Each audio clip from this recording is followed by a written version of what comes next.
Hey ho Pop Gengs, film atau serial yang jualan tema kiamat zombie udah banyak banget sepanjang industri sinema.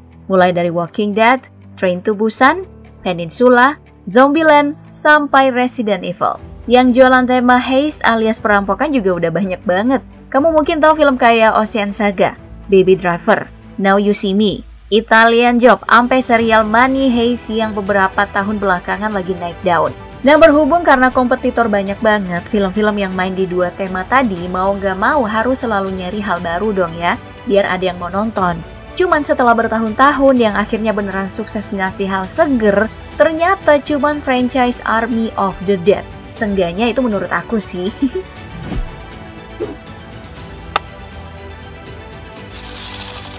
Alasannya sih simpel aja, franchise ini ketimbang main di salah satu, malah milih gabungin dua tema yang kita bahas tadi. Kiamat zombie dan perampokan. Dua hal yang sebenarnya rada aneh kalau dibayangin jadi satu. Cuman setelah dinonton, kok asik ya? Mungkin karena eksekusinya bagus kali ya, soalnya kalau dicek, orang di balik franchise ini emang bukan kaleng-kaleng. Zack Snyder cuy. Tahu kan? Itu loh sutradaranya Justice League yang tempo hari habis rilis director cut karena desakan fans DC. Nah, Army of the Dead dan prequelnya Army of Thieves, dia yang bikin. Ini bukan film zombie pertamanya sih. Sebelum jadi sutradara di beberapa film superhero Warner Bros., Zack Snyder ini justru memulai karir lewat film zombies sekelas Dawn of the Dead di tahun 2004. Army of the Dead dan Army of Thieves juga bukan film yang baru digarap terus langsung jadi gitu aja ya. Idenya udah ada sejak tahun 2007. Jauh sebelum Zack Snyder ngarahin film superhero pertamanya yang rilis tahun 2009 di bawah rumah produksi Warner Bros., Watchmen. Nah, Army of the Dead mau diproduksi Warner Bros. Juga tuh sebenarnya. Cuman karena ada krisis ekonomi di medio 2007-2008, film ini akhirnya batal diproduksi. Terus begitu mau digarap sama Legendary Pictures, Army of the Dead malah fix gak bakalan diproduksi. Gegara biaya syutingnya yang rencananya berlangsung di Las Vegas nih, dianggap kemahalan. Baru di tahun 2019 setelah haknya dibeli sama Netflix, Army of the Dead berikut prequelnya Army of Thieves akhirnya beneran diproduksi dan rilis dalam waktu berdekatan di tahun ini. Ya, di luar jalan cerita yang bagus, teknis pembuatan film ini nggak main-main sih. Untuk adegan pembukaan dalam Army of the Dead aja itu ngabisin waktu seenggaknya 5 minggu syuting loh. Menurut siaran pers Netflix, ini gegara Snyder sebagai sutradara pengen rekam adegan dengan pencahayaan alami. Makanya ada banyak hal yang mesti dilakuin. Mulai dari sesi fotografi sejak 15 Juli 2019 yang dilakuin secara berpindah, dari Albuquerque di New Mexico sampai di Atlantic City di New Jersey. Cuman pada akhirnya yang jadi lokasi pengambilan gambar secara dominan adalah kota Atlantic. Karena di sana ada show buat Atlantic City yang merupakan bagian dari Atlantic Club Casino Hotel. Ini adalah properti yang udah tutup sejak tahun 2014. Makanya cocok banget buat ambil gambar, terutama untuk adegan dalam ruangan yang emang lumayan banyak diambil di Army of the Dead. Itu baru satu alasan. Alasan lainnya, ya karena kasino di Las Vegas yang buka 24 jam sehari nggak mungkin beneran dijadiin lokasi syuting. Apalagi buat adegan tembak-tembakan. Makanya, Snow buat Atlantic City emang udah pilihan yang paling bener. Buat disulap jadi kasino super karakter Bliss yang ceritanya ada di Las Vegas dalam film tersebut. Cuman nih, meski bisa dibilang ideal, lokasi gedung ini yang luasnya hampir 2 hektar, di satu sisi lumayan nyiksa juga sih. Karena nih, bikin perancang produksi Julie Burkhoff dan timnya mesti kerja keras. Nyari 500 mesin slot buat digunain sebagai properti kasino. Itu bukan satu-satunya yang bikin para tim produksi film ini kelabakan. Untuk take gambar di luar ruangan kayak adegan di camp evakuasi nih, teknisnya itu nggak kalah ribet. Karena para kru beneran harus mindahin, terus nyusun kontainer sampai jadi benteng. Plus ditambah beberapa properti lain kayak mobil rusak dan tenda-tenda yang berdiri di camp. Tapi bukan berarti set yang kecil kerjaannya enteng loh ya. Untuk adegan berangkas yang muncul di Army of the Dead dan mendominasi di Army of Thieves, para kru gak cuma diminta buat bikin tiruan model berangkas yang kelihatan aman dengan cara realistis. Mereka juga diwajibin merhatiin segala detail seperti ukiran bernuansa Nordik, agar semua berangkas yang tampil dalam sorotan bisa layak disebut sebagai karya seni. Jadi proses riset dan konsultasinya udah pasti lumayan panjang.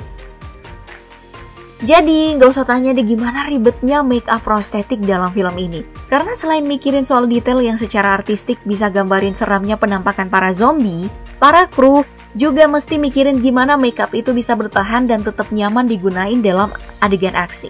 Soalnya, jenis zombie dalam franchise ini beda banget kan dengan film zombie kebanyakan yang jalannya lamban, terus menang jumlah doang. Kalau zombie di Army of the Dead dan Army of Thieves, zombie yang jenis apa ya, beneran kayak manusia dari segi kecerdasan. Terus dari segi fisik malah lebih bugar. Makanya para ekstras yang disewa buat meranin karakter zombie, banyakan dipilih karena punya latar belakang berguna buat adegan aksi. Mulai dari para stuntman berpengalaman, seniman bela diri, free runner, atlet gimnastik, sampai praktisi parkour. Sedangkan buat adegan surreal di mana badan zombie misah dengan kepala tapi masih hidup, itu adalah boneka mekatronik yang dikasih make up. Atau pemerannya zombinya yang lagi dipakein baju hijau biar badannya ngilang. Cuman yang lebih gila dalam franchise ini adalah mereka nggak cuma ngasih make up ke orang dan boneka mekatronik, tapi ke kuda juga. Ini beneran kuda loh, namanya adalah Ace.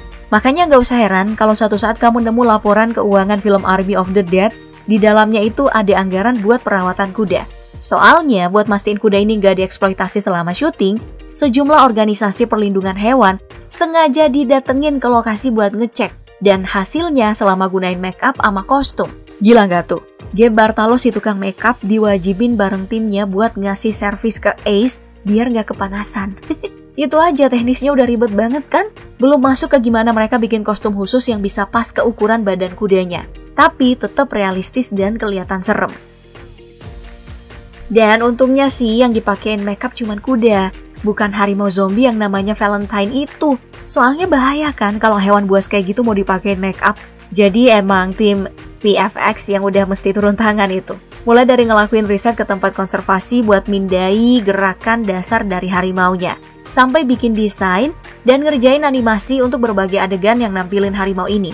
Terus digerakin deh sama om-om yang pakai baju hijau ini. Angkat topi dah buat tim VFX. Soalnya yang mereka kerjain bukan cuma karakter Valentine loh. Berbagai lokasi secara teknis gak bisa diakses buat syuting, mesti dibuatin CGI-nya. Untuk teknisnya, gedung-gedung pencakar langit dan beberapa lokasi di Las Vegas mesti dipindai dulu nih sama para kru. Kalau bentuk adegannya dari sorotan jarak jauh berupa landscape, mereka mesti gunain drone yang punya teknologi LiDAR. Biar hasil pemindaiannya bisa diubah ke bentuk 3 dimensi. Terus untuk detail gedungnya, mereka buat aset sendiri untuk ditempelin di green screen. Sedangkan teknis buat adegan kejar-kejaran yang emang jadi jualan utama di saga Army of Thieves itu beda lagi nih. Para kru harus rekam gambar sampai beberapa kali untuk tiap adegan. Ada yang pakai rig atau simulator di lokasi asli, terus ada yang di-take pada CGI. Habis itu 2 rekaman tadi digabungin deh jadi satu adegan. Ya ini emang teknis yang sering dipakai sih dalam adegan kejar-kejaran, makanya nggak bisa dibilang unik juga. Yang unik itu tuh kalau teknisnya diterapin ke adegan lain. Misalnya, yang cuman jalan biasa aja tanpa perlu resiko. Ini kejadian loh dalam Army of the Dead. Gegara salah satu pemerannya, Delia dikeluarkan karena tuduhan pelanggaran seksual. Sementara Tig Notaro yang ditunjuk sebagai pengganti gak bisa datang ke lokasi. Jadi terpaksa deh, syuting khusus untuk doi diambil di tempat lain pakai green screen, terus ditempelin ke hasil rekaman dari para pemeran lain. Wow!